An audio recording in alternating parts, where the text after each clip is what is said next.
청주시의회 미세먼지 특별위원회가 이승훈 전 시장과 윤재길 전 부시장 등 56명을 증인과 참고인으로 채택했습니다. 그런데 이를 두고 한국당 측이 이 전 시장에 대한 흠집 내기라며 강하게 반발하고 있습니다. 유성훈 기자입니다. 청주시의회 한국당 소속 의원들은 이번 미세특위의 증인 채택을 두고 강한 불만을 나타냈습니다. 미세특위가 2015년 3월 청주시와 민간 폐기물 소각업체의 오창 지역 환경 개선 업무 협약과 관련해 이 전 시장을 증인으로 채택했기 때문입니다. 협약서에 서명을 했다는 이유로 증인으로 부르는 것은 다분히 정치적인 의도가 있다는 겁니다. 박정희 한국당 원내대표는 2014년 당시 청원군이 소각업체와 행정소송에서 패소했던 사례를 들며 당시 민주당 소속 이종윤 전 군수도 형평성을 위해 증인으로 채택해야 한다고 주장했습니다.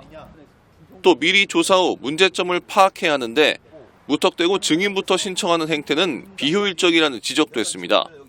사실은 조사를 통해서 일일이 어떤 분이 무엇을 잘못했는지를 알아본 다음에 그런 다음에 증인을 채택해서 그분들에게 다시 한번 의견을 듣는 그런 과정이 더 중요하지 않나라고 생각하는데 지금 그런 과정도 없이 그냥 뻥튀기처럼 뭐 그때 강했던 시장, 부시장 이런 식으로 불러내린다는 것은 더 효율적이지 못하다는 말씀 좀 드리겠습니다.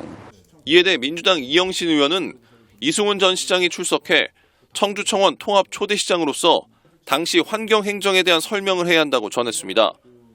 여기에 증인 채택 기준은 당시 행정에 대한 해명을 확인하려는 것일 뿐 사람과 정당을 고려한 것이 아니었다고 선을 그었습니다. 전 군수 증인 채택 요구에는 근거 제시 없는 정략적인 접근이라고 말했습니다. 정치적으로 볼 필요가 없는 게 일단 청주는 전국에서 미세먼지가 제일 심한 지역이잖아요. 왜 이렇게 미세먼지가 심해졌을까? 단순히 대기의 흐름만 탓할 수는 없고 이런 그 내부적인 요인 중에서 우리가 환경정책을 어떻게 했었는지 그런 걸 갖다가 기준으로 해야지. 이런 가운데 시의회는 개인정보보호법으로 집행부로부터 이 전 시장과 윤재길 전 부시장의 주소를 제공받지 못해 증인 출석 요구서를 보내지 못하고 공시송달 공고로 대체하는 해프닝도 벌어졌습니다. 오는 20일 시 기후대기과를 대상으로 행정사무감사를 시작하는 시의회 미세특위. 강제성 없는 증인 채택과 정치적 공방 등 빈술에만 요란한 행정사무조사가 되지 않을지 지켜볼 일입니다. HCN 뉴스 유성훈입니다.